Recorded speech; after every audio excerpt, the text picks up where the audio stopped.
Hola, bienvenidos. Esto es Caracol Sostenible en Caracol Radio. También conectados con nuestro canal de YouTube y www.caracol.com.co. Una alianza con la Universidad Externado de Colombia en Caracol Radio. Profesor Gustavo Yepes, ¿cómo está? Muy bien, Gabriel. Buenos días a todos nuestros invitados y a todos nuestros oyentes y televidentes. Bueno, pues por supuesto, ¿cuántos programas llevamos nosotros? 151, Gabriel. Muy bien, pues tenemos 17 objetivos de desarrollo sostenible, por supuesto que hemos pasado varias veces por ellos, pero me encanta porque cada vez los vamos abordando de manera diferente, son lo suficientemente amplios para que sean cada vez más interesantes también para ustedes. El ODS número 2 es Hambre Cero. Busca poner fin al hambre, lograr la seguridad alimentaria, mejorar la nutrición y promover la agricultura sostenible. Como todos, con unas metas muy ambiciosas y muy difíciles de lograr en lo que vamos para el 2030. ¿Qué nos depara? ¿Cuál es su visión sobre este ODS, profesor? Gabriel, es muy importante porque es absurdo que en el mundo todavía hay 800 millones de personas que padecen hambre. Y más de 2.200 millones de personas pues no tienen la comida suficiente. Pero lo curioso es que somos solamente 8.000 millones de personas y tal vez producimos comida todos los días para unos 10.000 millones. Y lo más curioso todavía es que para el 2035 más o menos se espera que el 50% de la población padezca obesidad o sobrepeso. Bueno, o algunos ya lo estamos padeciendo. ¿Pero por qué me está mirando? Esta vaina, si empezamos con indirectazos, profe, va a ser muy difícil. No le decía por usted, programa. pero sí, hay que tener cuidado con eso. Entonces, si ustedes se dan cuenta, hay una paradoja impresionante aquí. Producimos muchísima comida, pero todavía mucha gente se queda sin comer y mucha nos estamos malnutriendo. Bueno, pues Cristina Botero es presidenta y cofundadora de la Fundación Gastronomía Social Colombia. Cristina, bienvenida a Caracol Sostenible. Bueno, feliz de estar aquí, gracias por este espacio. Pues esta cifra lo dejan uno atónito, precisamente de que en un mundo donde sobra comida, se desperdicia alimento, tengamos hambre cuando nos está sobrando. ¿Qué es esta Fundación de Gastronomía Social en Colombia? Mira, la Fundación Gastronomía Social es una fundación en Colombia bastante joven, nacimos en el 2024, pero venimos con un modelo que viene de Chile y es una fundación que tiene un objetivo divino, muy encaminado con lo que están hablando en uno de sus objetivos. Es una fundación que trabaja a partir de la implementación de sistemas de colaboración, donde buscamos a través de la gastronomía generar el bien común. Y dentro de los objetivos y las líneas de acción tenemos la seguridad alimentaria como uno de los objetivos principales de trabajo. No puede ser que tengamos al sector o que la gastronomía sea uno de los sectores más contaminantes del mundo porque se bota la comida y que tengamos que atender cifras tan preocupantes como las que hablaba el profesor Yepes, donde la gente se está muriendo de hambre. Bogotá, por ejemplo, tiene un 20% de inseguridad alimentaria moderada. Eso quiere decir que el 20% de la población en Bogotá se está acostando sin poder comer sus 3 comidas de acuerdo a cómo se deben comer y están pasando o se están levantando con la preocupación de que no han sabido cómo resolver el día de hoy, qué van a comer y cómo lo van a enfrentar. Y esa solución está en el desperdicio de alimentos que puede haber en restaurantes, está en lograrlo a través de donaciones, está en qué. Porque no solamente, porque cada vez estamos hablando de restaurantes más sostenibles y más responsables con todo lo que tienen que hacer. ¿Por dónde lo atacan ustedes? Mira, trabajar ese problema tiene muchísimas aristas y muchísimas oportunidades. La fundación donde ve un problema es donde identifica una oportunidad y una manera de solucionarlo. Una de ellas, por ejemplo, la fundación tiene un programa muy bonito en medio ambiente donde nosotros trabajamos con población vulnerable y las capacitamos en identificar y reconocer dónde hay excedente alimentario, poderlo recoger. Les enseñamos técnicas en revalorización de ese alimento y lo vuelven a meter al círculo alimentario para que se pueda volver a consumir. Te voy a dar un ejemplo muy claro porque estoy hablando muy técnicamente o de manera muy etérea. Es irnos con mujeres vulnerables a plazas de mercado, donde esa canasta que tenemos guardada o los tenderos tienen guardado abajo porque está picado, sobremadurado, eso sigue siendo alimento y eso se va a ir a un botadero. No puede ser que eso se vaya a un botadero y se convierta en emisiones. Tenemos que recuperar ese alimento y enseñarle a estas mujeres cómo a partir de eso se puede montar un negocio de economía circular.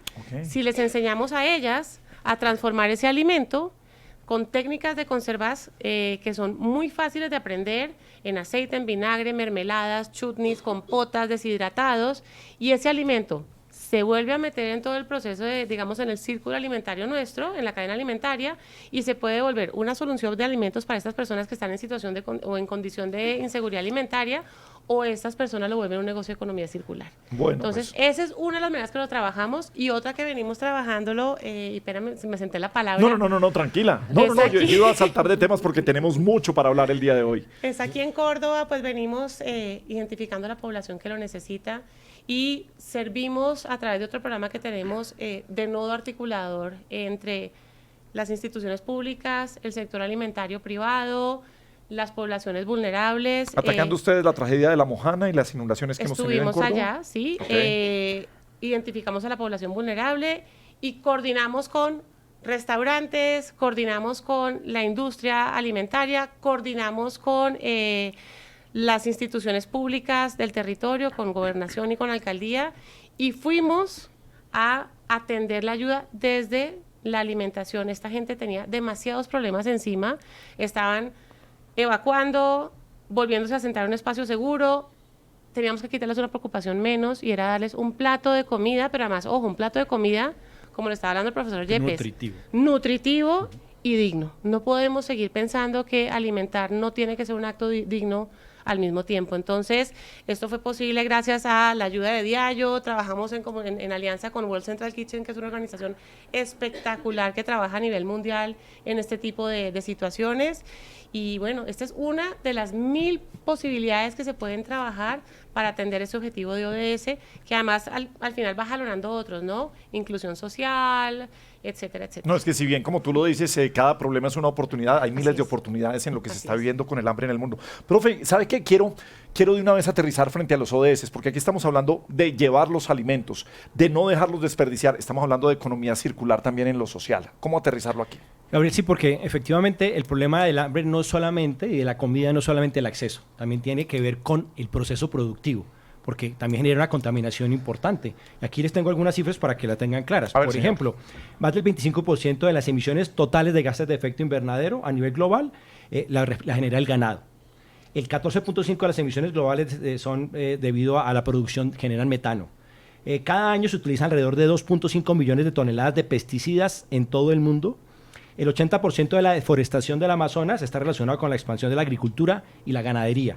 Entonces, como ustedes se dan cuenta, entre muchas otras, la actividad productiva que necesitamos todos los días genera unos efectos en el medio ambiente muy fuertes y también nos afecta a nosotros, quienes la consumimos, pues por los pesticidas y demás. Bueno, pues Patricia Gómez es directora de Experiencias y Alianzas de la Escuela Mariano Moreno.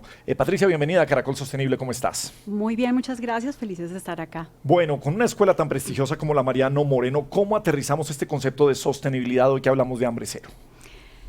Es un tema bastante interesante y bastante importante, y creo que aquí le podemos dar también un giro un poco distinto, y es desde la educación, desde la formación, cómo abrimos posibilidad para que las personas sean productivas, para que las personas puedan tener un ingreso, para que toda esta sostenibilidad se vuelva todo un mecanismo y un conjunto de cosas. Entonces, como formadores de cocineros, pasteleros y futuras personas que van a estar a cargo de esas cocinas, también podemos formar en esa conciencia ambiental, en ese hambre cero, en ese cero desperdicio, pero adicional a eso, la educación es uno de los mecanismos que cierra brechas. Entonces eso me permite ser un ser funcional ante la sociedad, tener un ingreso. Entonces esto empieza a ser una cosa interconectada, y por ejemplo con la escuela venimos trabajando con Diallo en Learning for Life, que es un programa de responsabilidad social en el cual buscamos que personas justamente con algún tipo de vulnerabilidad puedan recibir una formación, una primera formación en bar, servicio, coctelería, venta, que les permita acceder a un primer empleo, que les permita tener una primera certificación, que les permita ser entes transformadores y poder ingresar al mercado laboral, poder tener ese contacto con la comida, con restaurantes, con diferentes actores de todo este sistema o de toda esta complejidad que vivimos.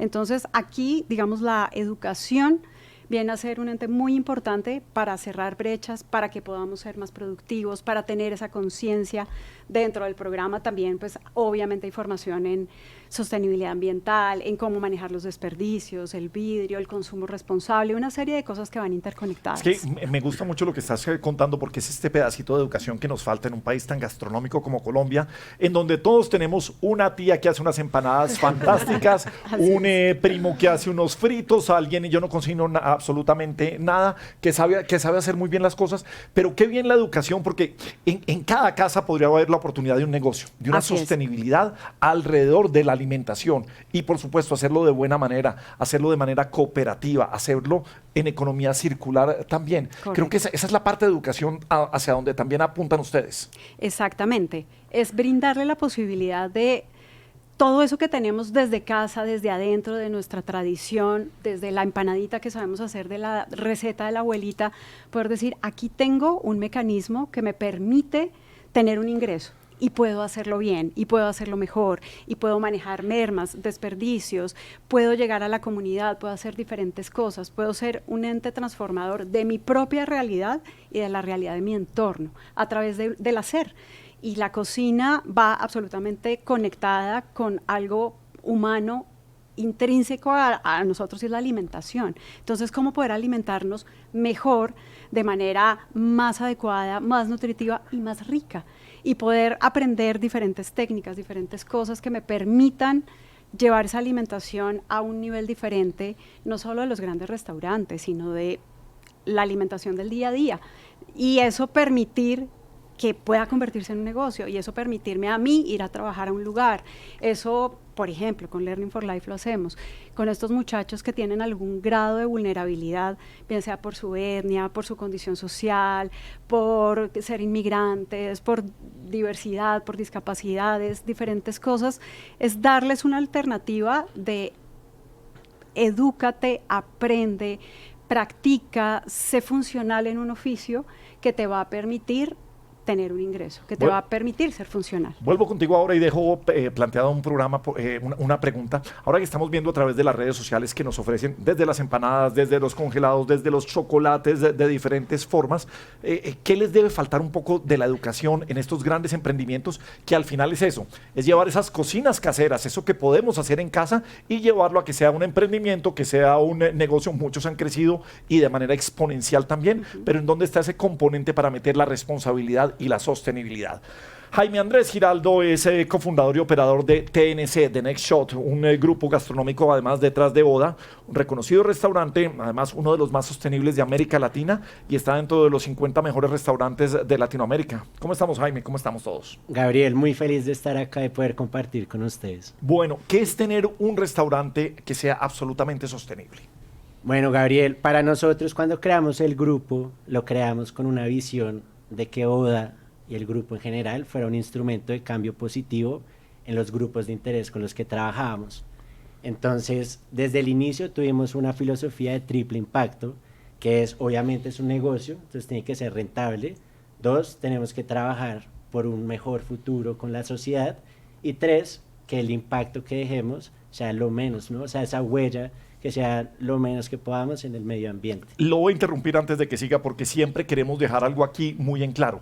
Ser sostenible es que también el negocio sea rentable, profesor. Correcto. Es Así fundamental que sea rentable para que pueda seguir siendo sostenible, para que pueda seguir siendo un gran ejemplo para tomarlo. Claro, desde la visión de las Naciones Unidas, cuando propone el concepto de desarrollo sostenible, lo que se habla es de ese triple impacto, que podamos entonces tener una economía que sea viable, pero que sea socialmente incluyente, ambientalmente amigable, y más recientemente estamos hablando que estemos en un ambiente de gobernanza donde hayan reglas de juego que esto se permita lograr. Es decir, si no somos rentables, pues no tendríamos esa capacidad de continuar con este ejercicio. Por eso, digamos, ese es un equilibrio que es muy importante para los empresarios y que no es fácil de lograr. Por eso necesitan entrenamiento, preparación, como le estaban haciendo, no solamente técnica y económica, sino también de inspiración y de capacidad para aceptar nuevos retos y nuevas oportunidades. Me quedo con esa palabra de inspiración porque queremos traer casos de éxito aquí para inspirar a los demás. ¿Qué pasa al interior de Oda? Bueno, digamos que te puedo contar algunas de las filosofías y protocolos que tenemos, y también 2 proyectos en los que estamos trabajando este año, que venimos trabajándolos desde el año pasado. En cuanto a protocolos de cero residuo, de compostaje, yo creo que algo que se pueden llevar otros restaurantes y personas de la industria es que nosotros, ¿qué nos diferencia? Que tenemos todo medido. Nosotros es, como dicen por ahí coloquialmente, con la lengua al guayo, ¿cierto? Entonces, contándote un poquito del compostaje, nosotros el año pasado utilizamos 74% de los residuos orgánicos, los transformamos en compostaje, gracias a la alianza que tenemos con Más Compost, y esos residuos luego se los dimos a las huertas. También hicimos una alianza con la Asociación Cooperativa de Recicladores de Bogotá, y con ellos logramos recuperar el 89% de los residuos sólidos, que para darte una idea de los números, son 6,2 toneladas que recuperamos el año pasado.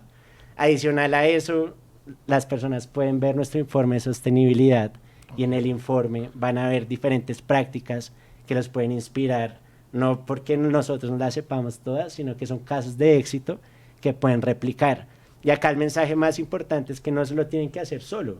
Si te das cuenta, son alianzas, Más Compost, la Asociación de Reciclajes, y entre esas también con Diaya ahorita, que también participamos en Learning for Life. Y hablando de inspiración, con todos estos galardones que hemos recibido, qué chévere que esas personas que salen de la Mariano Moreno, gracias a Learning for Life, vayan a un restaurante y se inspiren, puedan interactuar con chefs internacionales, puedan estar con los estándares de un restaurante de 50 Best y abrir su mente y decir, ¿por qué no yo poder crear mi propio espacio, mi propio restaurante y hacer las cosas diferentes? Oiga, me quedo también, a mí me encanta quedarme con palabras de cada uno, y la palabra alianzas, que está muy inscrita dentro de los objetivos de desarrollo sostenible. Aquí estamos viendo cómo no se logra solo, y cómo el conocimiento no está solamente en una persona, y hay grupos especializados con los que se puede hacer las alianzas para que tengamos casos de éxitos aquí, profe. Sí, Gabriel, si ustedes se están dando cuenta, estamos viendo cómo se acaba la reducción de la pobreza con el entrenamiento, la capacitación. Además, si la comida tiene mejores condiciones, pues está elevando el ODS número 3 de acceso a la salud, pero también estamos hablando del 8 del trabajo. Y como usted muy bien lo está diciendo, el de innovación, que es el 9, y también el 17 de alianzas.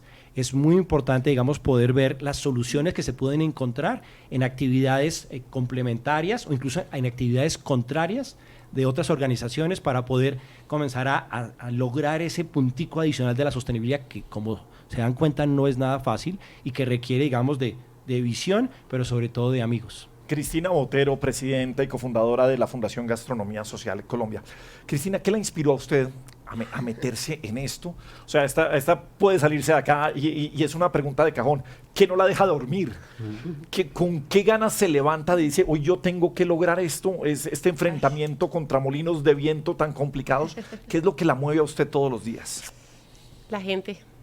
Yo creo que para mí, lo estábamos hablando afuera hace poquito entre los tres, y yo creo que este país es un país con gente maravillosa y yo me levanto todos los días por la gente,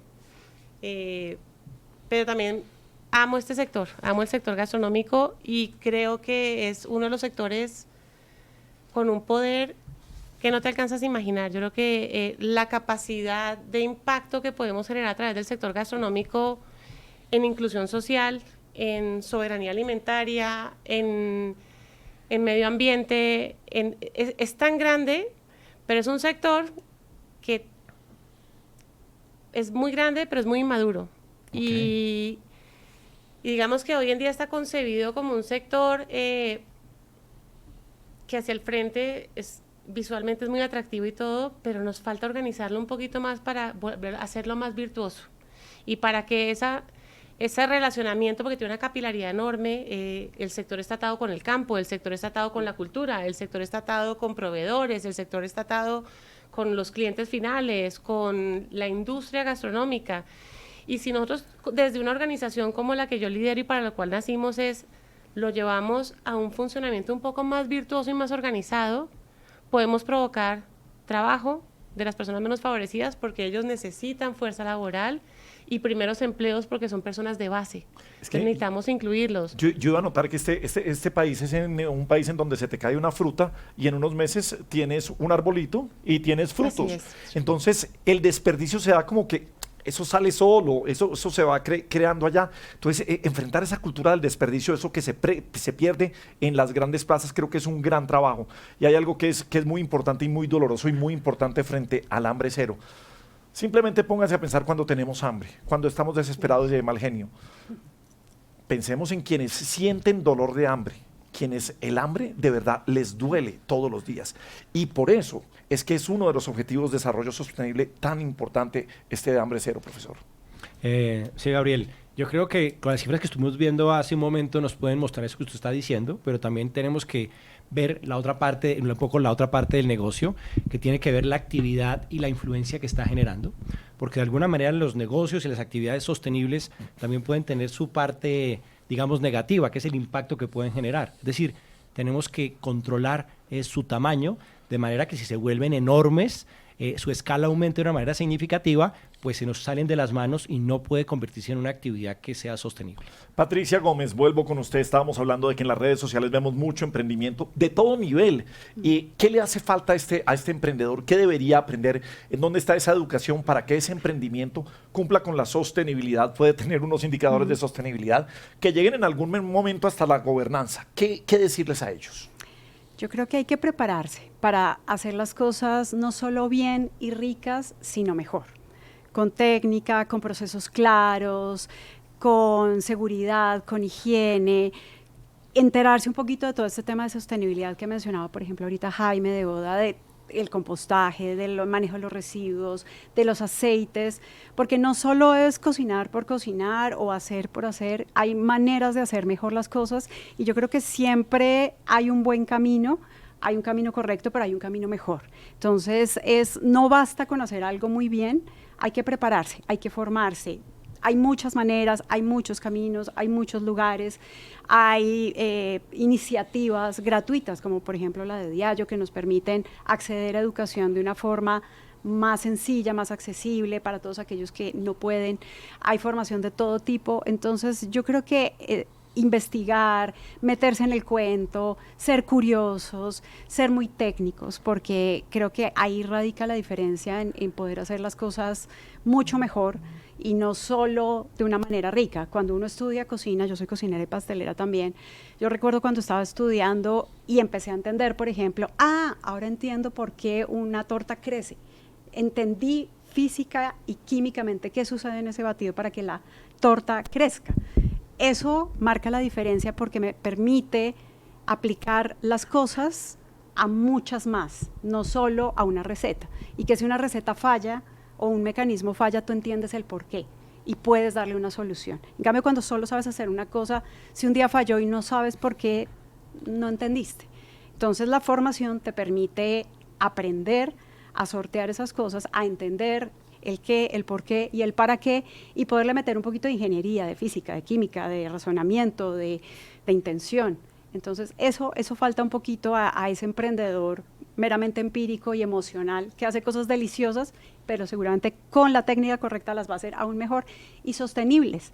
¿Y sostenibles en qué sentido? En que lo puedes estandarizar y que tu empanada siempre va a ser la misma en cualquier momento, en cualquier lugar, en cualquiera de tus restaurantes. No que me comí esta empanada aquí y es la de siempre, pero si voy al otro local, ahí no es distinta.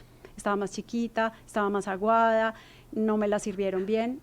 Eso nos permite la formación, la educación, pero no el le menciones más de aprendizaje. empanadas a Sí, Gabriel. ya me está dando hambre y iba con esto. Hombre, me encanta además encontrarme con una empresa de bebidas espirituosas como es Diallo, una compañía multinacional como es Diallo, porque encuentro el denominador común en esta gran compañía frente a la responsabilidad social y frente a los objetivos de desarrollo sostenible en diferentes aspectos como el del día de hoy. Oye, Jaime Andrés, le voy a tirar una que es bastante complicada, pero que siente uno cuando el desperdicio viene del cliente, porque a veces nos puede más el ojo. O sea, no hay nada peor que el buffet porque nos servimos de todo y dejamos la mitad de lo que viene ahí. Y le pregunto desde esto y para ver cuál es el proceso de esa comida que ya se pierde porque ya salió en un plato, ya tiene una contaminación, y cómo llega al compostaje. ¿Qué es lo que pasa aquí? Súper, pues no, primero tristeza. O sea, si el cliente deja platos, uno primero va y habla con el chef a ver qué pasó, ¿no? Sí. Con el equipo.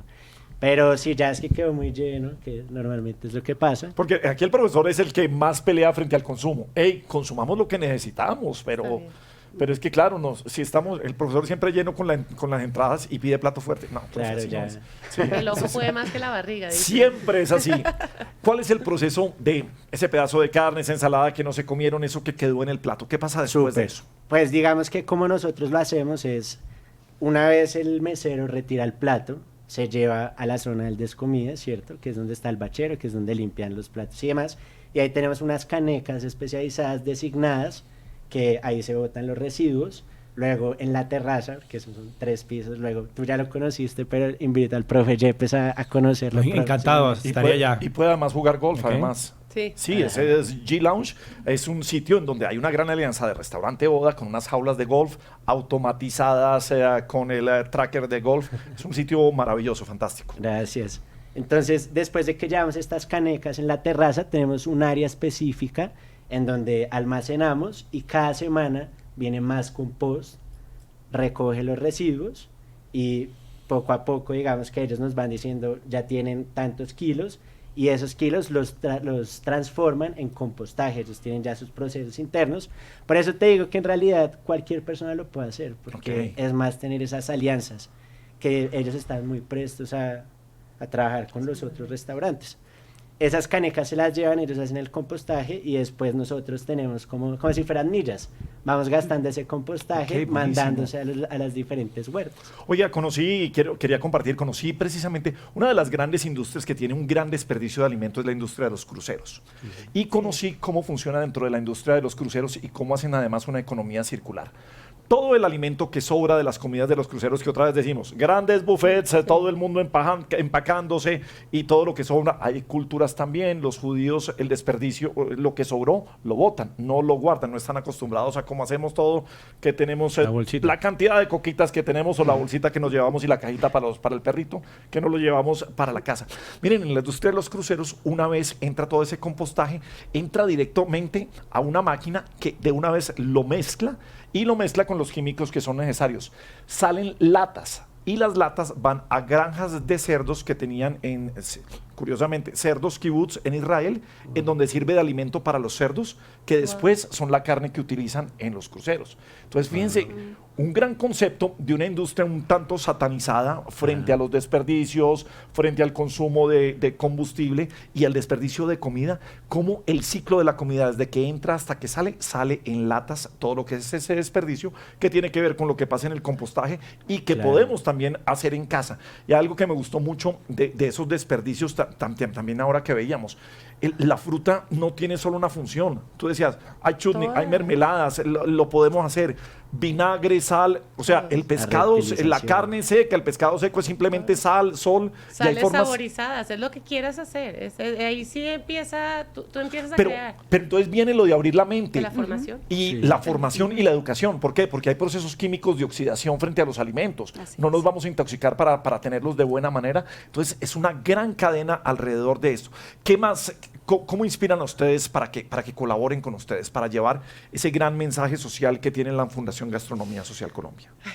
Mira, Gabriel, nosotros creemos que estas iniciativas de impacto social solo suceden a partir de un principio básico que, al contrario, la gente es muy individualista, pero aquí o hay colaboración radical o aquí no va a pasar De nada con acuerdo. impacto grande. Y bueno, me pego al ejemplo más cercano que tenemos de colaboración radical y fue haber atendido la emergencia en Córdoba, donde nos apoya una empresa como Diallo, donde concebimos que si necesitamos aliados, ejemplo, restaurantes y personas donantes de la industria, pero estos restaurantes, si los encaminábamos a hacer la comida, también tenían que ganar. Entonces, tenemos unos donantes, tenemos a unos actores de la cadena que nos apoyaron para poder producir la comida. Hacíamos más de 17,000 platos de comida diarios para atender en distintos lugares de la emergencia. Trabajábamos obviamente con la cadena, con transporte y de todo, y llevábamos este alimento y mira los impactos que pasan. Garantizamos seguridad alimentaria, los restaurantes se reactivaron económicamente y una industria logró cumplir, digamos, una misión como la que estabas hablando ahora, que Diallo quería obviamente y tiene todo una filosofía de sostenibilidad detrás. ¿Y cómo se hace? A través de la articulación de una organización sin ánimo de lucro como lo es Gastronomía Social, donde levanta esta red, la activa y la coordina para que sucedan todo este tipo de cosas al mismo tiempo. Entonces, Aquí me están hablando cómo llega lo que entregan, pero ¿cómo se sostienen ustedes además? nos sostenemos de muchas maneras. A ver, yo tengo 3 líneas de trabajo. Trabajamos la inclusión social. Tenemos un programa muy similar al que hace Diallo, donde la fundación trabaja con jóvenes vulnerables y los forma y les hace ruta de empleabilidad en establecimientos gastronómicos, generando fuerza de empleo para los restaurantes. Ahí las empresas, digamos, del sector gastronómico que tienen y están convencidos de apalancar programas de sostenibilidad. Presentamos proyectos y estos proyectos los operativizamos nosotros y obviamente tenemos un margen de operación para la fundación. El programa de Chamba, que es el programa de revalorización de alimentos, tenemos muchísimos aliados también, donde estos aliados obviamente le apuestan a la revalorización del alimento y nosotros formamos a estas poblaciones y les hacemos acompañamiento en el montaje de sus emprendimientos y funciona así, ¿no? Es la estructuración de redes a partir de este principio de colaboración, donde organizamos los intereses de la industria y los aplicamos en poblaciones vulnerables y utilizamos la gastronomía como este puente de impacto que podemos generar. Ok, vuelvo a aterrizar, profesor. Y Gabriel, con usted. ¿por qué no? Sí. Ya que me va a preguntar, sería interesante revisar un tema del acceso por los precios, porque, digamos, todo este tipo de actividades, pues no necesariamente son baratas, pueden ser mucho más costosas. Entonces, no sé, al final, ¿quién lo está pagando? ¿Lo están pagando los restaurantes, las empresas, digamos, sus accionistas, o se lo están transfiriendo al cliente? ¿Dónde está ese tema? Que sería muy interesante que lo revisáramos. Pero es que además es muy interesante porque este es un país, hay un término que a mí me encanta que es el corrientazo. Y fíjense que al final estamos midiendo también cómo se siente la inflación en el precio del corrientazo, que es el del colombiano del día a día. Y sin ser un experto en el tema, ahí sí voy a responderle del sentido común. corrientazo? No, sí, del sentido común de lo que me da. Es una cantidad de gente tratando de hacer una operación de restaurante. Ustedes me corrigen si estoy equivocado. Lo más barata posible y lo mejor para poder dar mayor cantidad a la gente a precios mínimos, que el margen sea pequeño, pero que haya volumen. Y creo que logran lo que debería hacer cualquier empresa, lograr una venta grande, márgenes mínimos, pero que logren precisamente por eso. Podemos estar de acuerdo en eso, que es buscar un poco, porque una cosa es el restaurante de lujo y otra cosa es el corrientazo. Pero ¿cómo lo maneja Jaime Andrés, por ejemplo? ¿Cómo funciona eso de los precios? ¿La gente sí puede ir o es prohibitivo por los temas de sostenibilidad? Pero claro, cuando usted tiene que pagar no solamente lo que es la comida, sino el arriendo, la luz, la experiencia, Claro. porque acuérdese que la gente no solamente sale a comer hoy y todo ha cambiado en el mundo. La gente después de pandemia busca experiencias, sean gastronómicas, sean de turismo, sean de qué. En este caso usted puede ir a jugar golf. Y en este caso de manera virtual, además, puede jugar golf en cualquiera de los mejores campos del mundo. Claro. El Máster de Augusta lo puede jugar usted allá. Entonces, pero no me quiero ir para el otro lado, pero sí, Jaime Andrés, Súper. ¿en qué tiene acá esto? No, digamos que justamente ahorita estábamos hablando un poco del tema y nosotros estamos en el sector de lujo. Sin embargo, lo que nosotros hacemos es, le pagamos un premium, o sea, una remuneración más alta a nuestros proveedores, porque nosotros en NODA solo trabajamos con proveedores de cercanía y con huertas urbanas, que ahorita más adelante les puedo contar todo el trabajo que estamos haciendo junto al Jardín Botánico. Pero lo que nosotros hacemos, le pagamos un premium de hasta 300% a los huerteros para incentivar que no siembren la selga, que la pueden conseguir los otros restaurantes en cualquier otro lugar, sino que con el Jardín Botánico les damos especies nativas, especies 100% orgánicas, y les aseguramos la compra a los huerteros. Es decir, ellos ya no están vendiendo la selga 2000, sino están vendiendo otro insumo mucho más especializado. Nosotros les pagamos el premium y el cliente, nuestro cliente, valora esos ingredientes. Si tú valoras un ingrediente que te va a generar bienestar, que es 100% orgánico, estás dispuesto a pagar un poco más. Sin embargo, como mencioné y ahorita que estábamos hablando, Oda no es un restaurante costoso. Está en el valor de los restaurantes de nuestra categoría. Bueno, Patricia Gómez, ¿qué tanto la gente ha escogido la gastronomía como una carrera? De verdad, hey, la gastronomía va a ser mi estilo de vida y voy a vivir de eso. ¿Cómo está ese movimiento? ¿Cómo se mueve la Mariano Moreno? Este ha sido un movimiento cíclico en los años. La Mariano Moreno lleva ya 21 años en Colombia y cuando recién llegó a Colombia fue en ese boom gastronómico de hace unos años y la gente se empezó a interesar en estudiar gastronomía ya como una opción viable de vida, no solo de entretenimiento, no solo de afición, de hobby, y ha sufrido etapas de altos y de bajos. Creo que la pandemia fue un gran disparador y tuvimos un momento de boom a través de, o gracias a la pandemia, curiosamente, porque ahí la gente entendió, no podemos vivir a punta de domicilios, no podemos vivir a punta de restaurantes todo el tiempo y además ya no podemos salir a los restaurantes, entonces también tengo que aprender a cocinarle a mi esposo, a mi hijo, a mí mismo. Ese fue un gran disparador, muy del público aficionado. Y curiosamente la gastronomía en Colombia, si bien se ha venido manteniendo como una opción de carrera, suele ser una segunda carrera, como lo fue en mi caso. Entonces muchos estudiamos otra cosa y a lo largo de los años dijimos, nos apasiona cocinar, nos encanta este mundo, hagámoslo de manera profesional, y creo que hoy por hoy sigue siendo una segunda opción, pero cada vez más en el público un poco más joven se viene volviendo una opción de carrera profesional, de un oficio, porque además la manera de ser un adulto funcional, responsable de ti mismo, también ha ido cambiando. Entonces el mundo también nos ha ido mostrando que la gente cada vez quiere ser menos un abogado, que el médico de pronto se cansa de ese estrés del día a día y de eso, y tengo muchos médicos, por ejemplo, que van a vivir experiencias corporativas con nosotros, que nos dicen, ay, a mí me encantaría estudiar gastronomía, pero no me da tiempo, por ejemplo. Entonces, también nos hemos volcado mucho a que el oficio, que es algo un poco más corto, en el cual tú ves la salida laboral mucho más rápida, se comienza a ver como una opción más real, porque Colombia durante muchos años fue muy de títulos. Entonces, si tú no eres profesional, doctor en, maestro en, no puedes acceder a formación de X o Y talante, a X o Y cargo, y eso ha venido cambiando un poquito, lento, no como en otros países del mundo donde el técnico, el tecnólogo tiene una salida laboral más interesante, pero eso ha venido cambiando y la gastronomía te ofrece eso, le ofrece a la persona muchas posibilidades, porque estudiar gastronomía, coctelería, barismo, sommelier, todo esto del mismo sector no necesariamente te hace a que tú vas a ser cocinero en un restaurante o vas a hacer una carrera hotelera.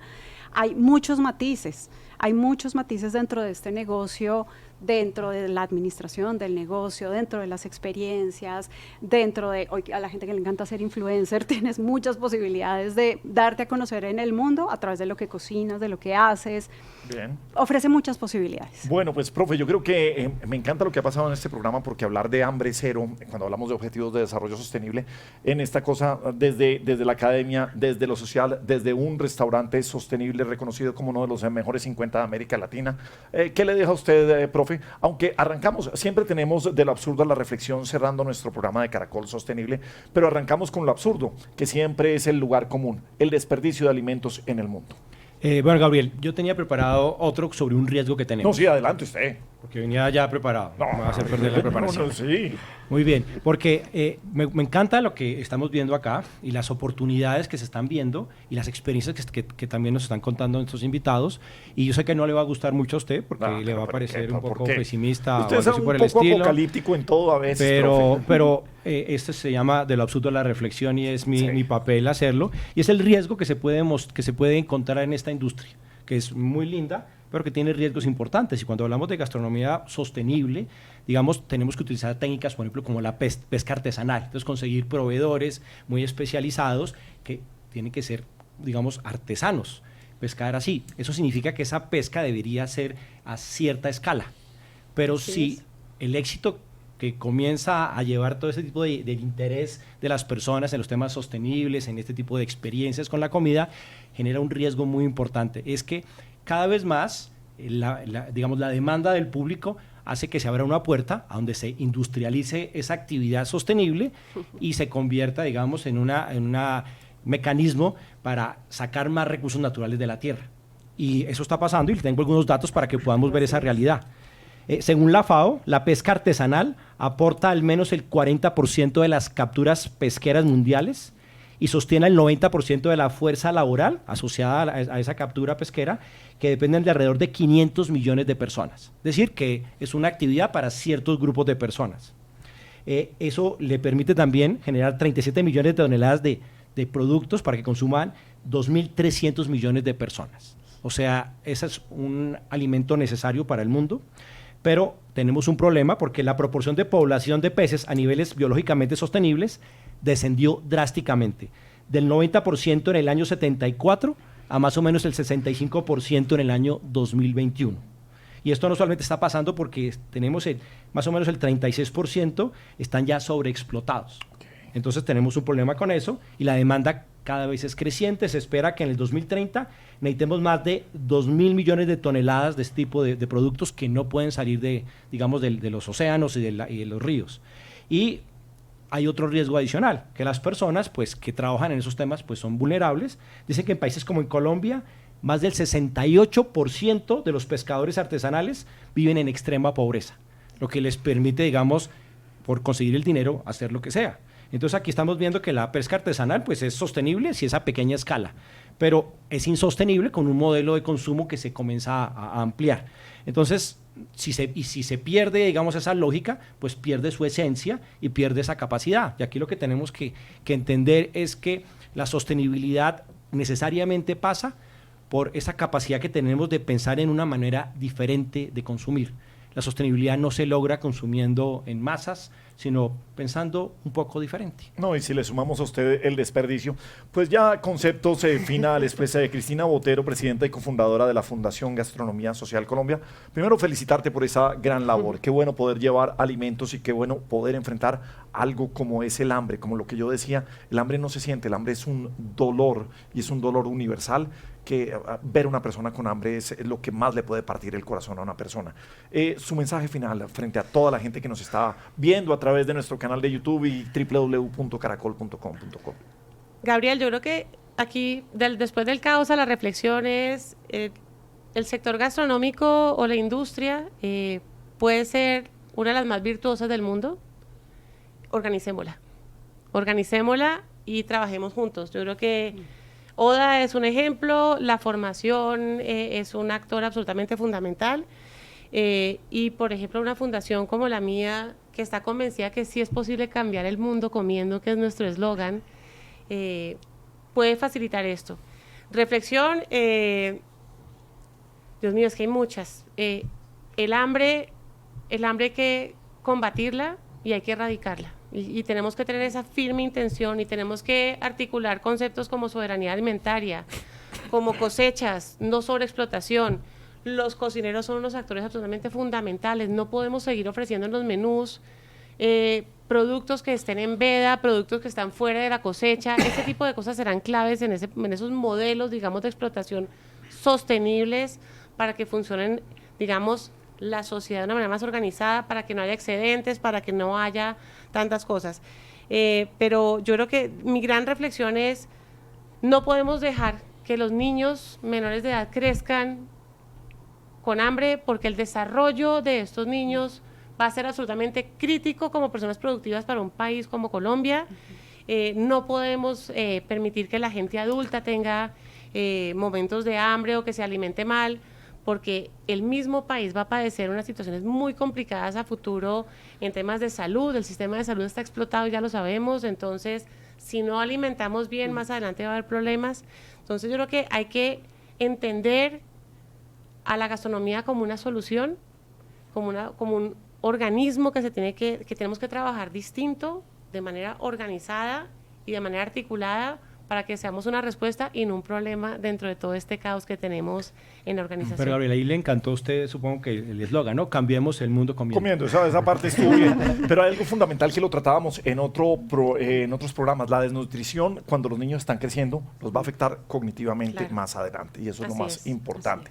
Bueno, pues Oda, del lado de G-Lounge, nos da una excelente lección de cómo ser sostenible, de cómo ser un gran restaurante, de cómo tener grandes alianzas ahí en la 140 con 11, en el piso 11 de la torre HHC. Finalmente su reflexión, Jaime Andrés. Bueno, mi reflexión después de compartir el día de hoy con ustedes y después de los 5 años que llevamos ya en operación, es que nos tenemos que atrever a innovar y que no estamos solos. Como dijo Cristina, podemos llegar mucho más lejos, pero también necesitamos gente que innove y que logre brindar a la mesa nuevas soluciones para todos estos temas que hemos hablado hoy en día. Bueno, de Patricia Gómez, de la Mariano Moreno, Learning for Life, estas grandes alianzas. Learning for Life, pero ¿para qué? ¿Cuál es la reflexión aquí?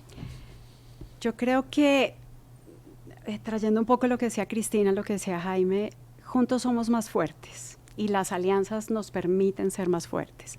Learning for Life, ¿para qué? Para darle oportunidad a personas que no han tenido esa facilidad de acceder a la educación, de acceder a la formación, de acceder a un primer empleo. Y eso es lo que hacen empresas como Diageo con sus programas de responsabilidad social, a los cuales nosotros, Mariano Moreno, como operadores de ese programa, estamos comprometidos con ese propósito. Nosotros, más allá de ser una alianza entre empresas del sector privado, nuestra operación tiene algo que es un propósito, y es formar y formar bien, y que cada una de esas personas, formamos 3.000 personas al año, de manera gratuita, eso lo da Diageo de manera gratuita, en temas de bar, servicio, coctelería, lo hacemos con un propósito, de que aprendan bien, aprendan mejor, se sientan personas, no un número que pasó por la Mariano Moreno aprendiendo Learning for Life y obtuvo un certificado. Es que tú te lleves cosas de valor para tu vida como ser humano y como una persona que va a ser funcional para un establecimiento como Oda o como cualquier otro, donde voy a poder acceder en un país tan difícil a oportunidades de empleo, donde si me van a contratar como mesero, por ejemplo, yo ya tengo skills para trabajar como mesero, que de pronto antes no las tenía. Es un programa muy básico, muy sencillo, es gratuito, pero es precioso poderle brindar un poquito de formación, un poquito de conocimiento a las personas, un poquito de técnica, para que lleguen allá a tocar puertas, como lo hacen con Oda, con las prácticas, y yo ya sé hacer un margarita bien hecho. Pero es que fíjate que aquí lo que hemos tenido en las experiencias es la suma de pequeñas cosas, de Exacto. cosas sencillas, lo que hacen las grandes experiencias y lo que hace los grandes cambios en el mundo. Pero además Pues, es una solución a un oficio desatendido, De acuerdo. que es altamente requerido y que Diageo lo identificó y que está generando inclusión social, y por otro lado está brindando una solución para un sector que se tiene que fortalecer como un gran agente de activación económica y social. Entonces es eso- maravilloso. Eso nos gusta mucho, y por eso aquí en Caracol Sostenible nos gusta traer los casos de éxito. Un saludo y un abrazo a Catalina Tapias en Diageo, a la gerente de asuntos de gobierno, porque precisamente estas buenas experiencias que podemos comentar y compartir con ustedes es lo que hace grande y lo que tiene que inspirar para que los demás sigamos haciendo con estos pequeños detalles los grandes cambios del mundo. Mil gracias a ustedes, y a ustedes gracias por esta alianza con la Universidad Externado de Colombia en Caracol Sostenible.